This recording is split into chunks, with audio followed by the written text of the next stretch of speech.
Have you ever looked in the mirror and quietly wondered why staying healthy after 60 suddenly feels so much harder than it should?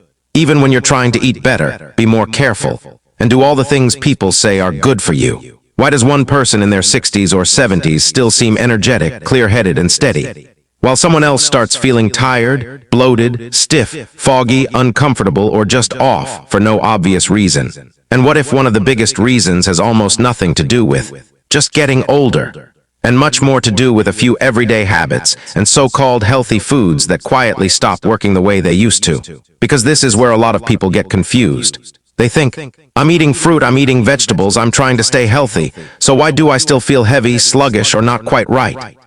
And the truth is, after 60, your body often does not respond to food, digestion, hydration, energy, or even healthy eating the same way it did years ago. And if no one explains that clearly, it becomes very easy to keep repeating habits that sound healthy on paper, but don't actually leave you feeling better in real life. That's why today is so important, because staying healthy after 60 is not just about eating more healthy foods. It's about understanding which foods truly support your body now, which ones can quietly backfire depending on how you eat them, and what small mistakes may be draining your comfort, energy, digestion, and confidence without you even realizing it. And one of the biggest surprises for many older adults is this. Some of the foods you've trusted your whole life can start affecting you very differently once your body changes. And if you don't catch those changes early, they can quietly chip away at how good you feel day after day. One of the biggest mistakes people make after 60 is assuming that if a food is healthy, it must automatically be helping them. But that is not always true anymore. And honestly, this is where a lot of routines quietly start falling apart. Because after a certain age, the body often becomes much more sensitive to timing, digestion, hydration, portion size, food combinations, and how quickly certain foods move through your system. That means you can eat something that is technically full of fiber, vitamins, minerals, or antioxidants, and still end up feeling bloated, backed up, overly full, sleepy, gassy, heavy, or strangely drained afterward. And when that keeps happening, many people assume the problem is simply aging, when in reality, part of the issue may be that the body now needs a smarter strategy, not just a healthier grocery list. This is why two people can eat the exact same healthy breakfast and have completely different mornings. One feels light, steady, and energized. The other feels puffy, uncomfortable, hungry again too soon, or ready for a nap by 10 a.m. And that difference matters more than people realize. Because once you understand that healthy eating after 60 is not just about what you eat, but how your body handles it now, everything starts to change. Take bananas, for example, one of the most familiar and trusted foods people reach for without thinking twice.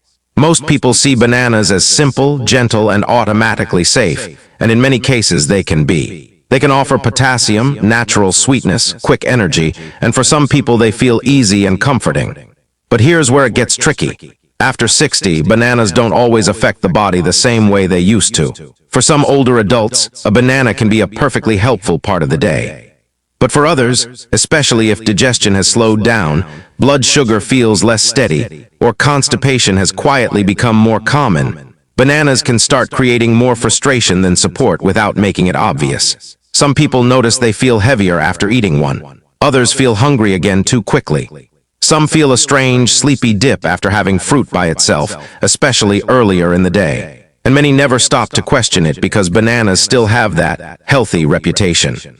But sometimes the issue is not the banana itself. It's the timing, the ripeness, the portion, or the fact that it's being eaten in a way that no longer works as smoothly for the body you have now. And once you understand that, you stop asking, is banana good or bad? And start asking the smarter question, does this actually leave me feeling better? Because that's the question that matters after 60.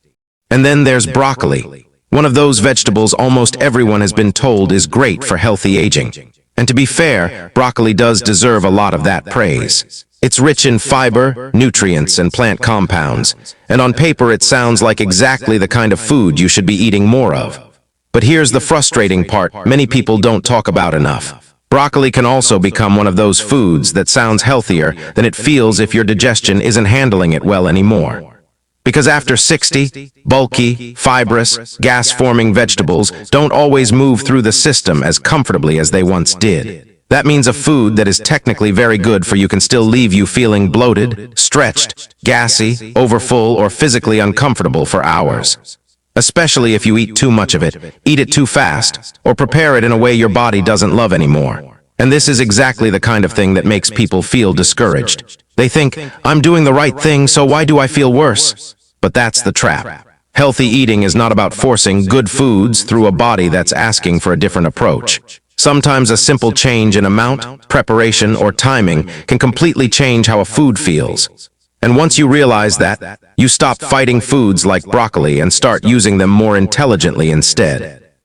Now here's where things get encouraging, because not every food shift after 60 is about what might be bothering you. Sometimes it's about finally noticing what quietly helps more than expected. And berries are one of the best examples of that. They may seem small, ordinary, and easy to overlook, but for many older adults, they can become one of the smartest little upgrades in a daily routine. Why? Because they often feel lighter, fresher, and easier on the body while still bringing a surprising amount of value. A lot of people get distracted by complicated superfood trends and completely miss the power of simple foods that actually fit into real life and leave them feeling good afterward. And that's where berries can quietly stand out. For many people, they feel more balanced than heavier sweet foods, easier to enjoy regularly, and more supportive without that sluggish, weighed-down feeling some other foods can trigger. But even here, the deeper lesson matters more than the food itself. After 60, the goal is not to blindly copy whatever sounds healthy. It's to notice which foods actually leave you feeling clearer, steadier, lighter, and more comfortable. Because your body is giving feedback all the time.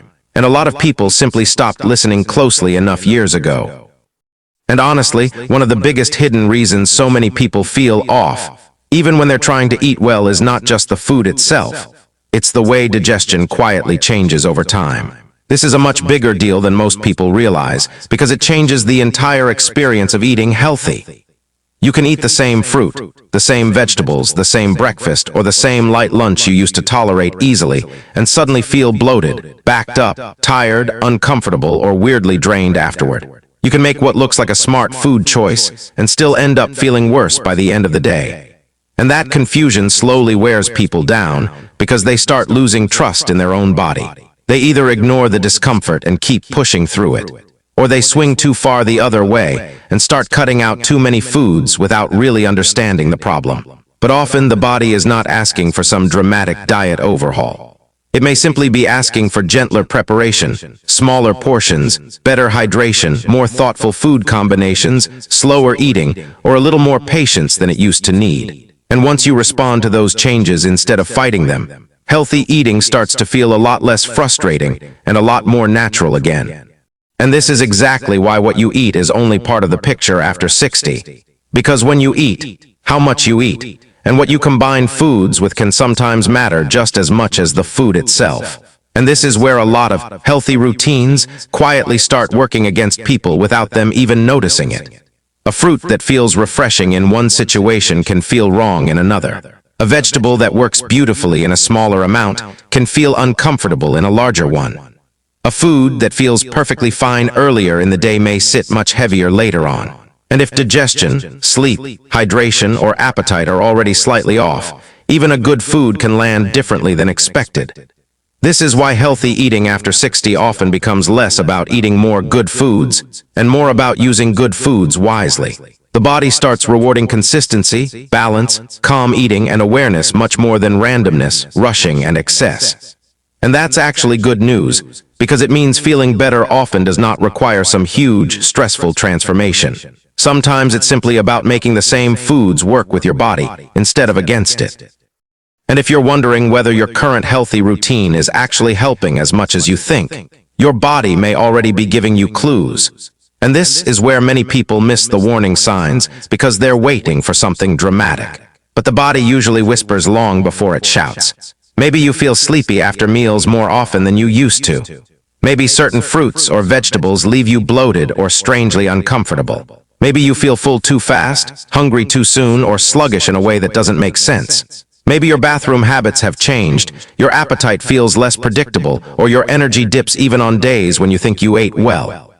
These are not random little annoyances to ignore. They are signals. And the sooner you start paying attention to them, the easier it becomes to adjust small things before they turn into bigger frustrations.